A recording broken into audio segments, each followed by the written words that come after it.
ఎస్టీలో ఆ 3 నియోజకవర్గాలను చేర్చడం పైన సుప్రీంకోర్టు ఇది పెద్ద బర్నింగ్ టాపిక్. అసలు ఆ 3 ఏంది అంటే, ఒకటి లంబాడి, ఇంకొకటి ఏంది బంజారా, ఇంకొకటి సుగాలి.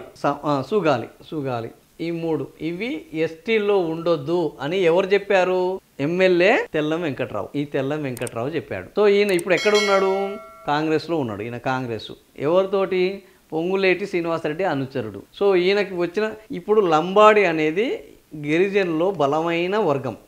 గిరిజనులలో ఇది బలమైన వర్గం. నెంబర్ 1 ప్లేస్లో ఉన్నది. లంబాడీలకు ఆదివాసీలకు ఆల్రెడీ పెద్ద గొడవ నడుస్తున్నది. ఆయన ఎవరు? ఆదిలాబాద్ ఎంపీ గతంలోనే పెద్ద లొల్లి పెట్టిండు. ఈ లంబాడీలని గిరిజనుల నుంచి తరిమి కొట్టాలి అని. అదో పెద్ద వివాదం.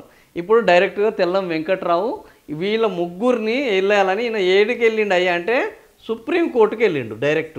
ఏం చేయాలన్నాడు? వీళ్ళ ముగ్గురిని బీసీలలో చేర్చాలి అన్నాడు. వీళ్ళు అసలు గిరిజనులు కాదు, బీసీలలో చేర్చాలి అన్నాడు.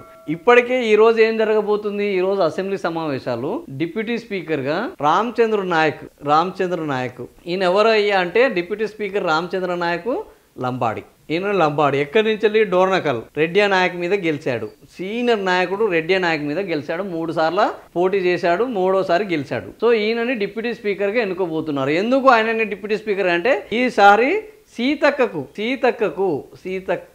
మంత్రి పదవి ఇచ్చారు. సీతక్క ఎవరు? ఆదివాసికి మంత్రి పదవి ఇచ్చారు. మా లంబాడీలను పక్కన పెట్టారు.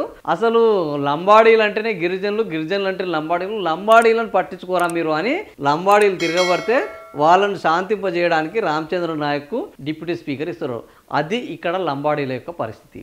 సో ఈ లంబాడీలనే కాదు, బంజారాలను, సుగాలీలను, ఈ 3టిని ఈయన ఏం చేస్తున్నాడు? పిటిషన్ సుప్రీంకోర్టు వీళ్ళని ఎస్టీలో చేర్చడాన్ని సవాల్ చేస్తూ, లంబాడీలు, సుగాలీలు సవాల్ చేస్తూ ఆదిలాబాద్ ఎంపీ సోయం బాపురావు దాఖలు చేసిన పిటిషన్ పై సుప్రీంకోర్టు కేంద్ర రాష్ట్ర ప్రభుత్వాలకు నోటీసులు జారీ చేసింది. సో మీరు వివరణ ఇవ్వండి భయ్, వాళ్ళు ఎట్లా లంబాడీలు అయ్యారు, వాళ్ళని ఎందుకు చేర్చుకున్నారు, వీళ్ళ పిటిషన్ చెప్పిందని ఎందుకు అంగీకరించకూడదు అని నోటీసులు జారీ చేసింది. ఈ అంశంపై కేంద్ర ప్రభుత్వానికి ఫిర్యాదు చేసుకోవడానికి స్వేచ్ఛనిస్తూ తమ పిటిషన్ ముగిస్తున్నట్లు తెలంగాణ హైకోర్టు గత ఏడాది డిసెంబర్ 15న ఆదేశాలు జారీ చేసింది. వీళ్ళు హైకోర్టుకు వెళ్తే మీరు కేంద్రం దగ్గర పోండి అని వాళ్ళకు ఫ్రీనెస్ ఇచ్చారు. దీన్ని సవాల్ చేస్తూ వాళ్ళు దాఖలు చేసిన సుప్రీంకోర్టులో న్యాయమూర్తులు జస్టిస్ జేకే మహేశ్వరి, విజయ్ బిష్ణుతో కూడిన ధర్మాసనం ప్రతివాదులకు నోటీసులు జారీ చేసింది.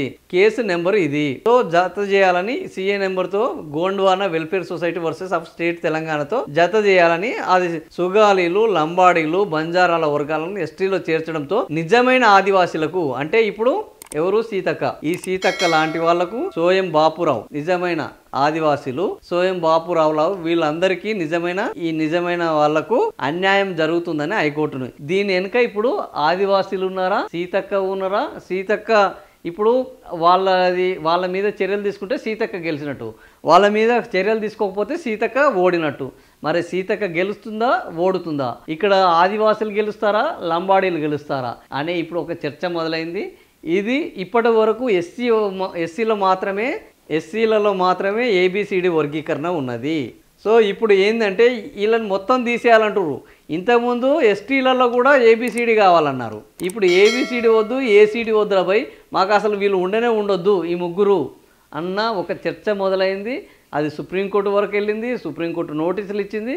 ఇప్పుడు అంటే లంబాడీలకు ఉన్న ధైర్యం కూడా ఒకటి ఉన్నది, బంజారాలకు ఉన్న ధైర్యం ఏంటంటే వీళ్ళు ఆల్రెడీ విద్యాపరంగా మంచి ఉన్నతమైన పొజిషన్లో ఉన్నారు, న్యాయస్థానాల్లో ఉన్నారు, న్యాయమూర్తులుగా ఉన్నారు, న్యాయవాదులుగా ఉన్నారు. సేమ్ మార్వాడీలు ఏ విధంగా అయితే మేము మేనేజ్ చేసుకోగలము అని ఏ విధంగా బలంగా ఉన్నారో ఇప్పుడు మార్వాడి గో బ్యాక్ ఎక్కడ పోయింది? బ్యాక్ అయిపోయింది. మార్వాడి గో బ్యాక్ అని ఈ లొల్లి అంతా ఎక్కడ పోయింది? బ్యాక్ అయిపోయింది ఆల్రెడీ. సో అందరూ చేతులు ఎత్తేసారు, మార్వాడి గో బ్యాక్ అయిపోయింది. లోపల ఏం జరిగింది అనేది ఎవరికి తెలియదు. సో ఇప్పుడు లంబాడీల మీద కేసు వేసినా కూడా ఈ లంబాడీలు కూడా సేమ్ ఇదే పద్ధతిని బ్రహ్మాండమైన మేనేజ్మెంట్ చేయడంలో నిష్ణాతులు అనేది ఒక సర్వత్రా ఉన్న చర్చ. సో వీళ్ళ మీద కేసు వేసినారు కానీ ఆ కేసు తీర్పు రాదన్న నమ్మకంతో వీళ్ళు ఉంటారు 100%.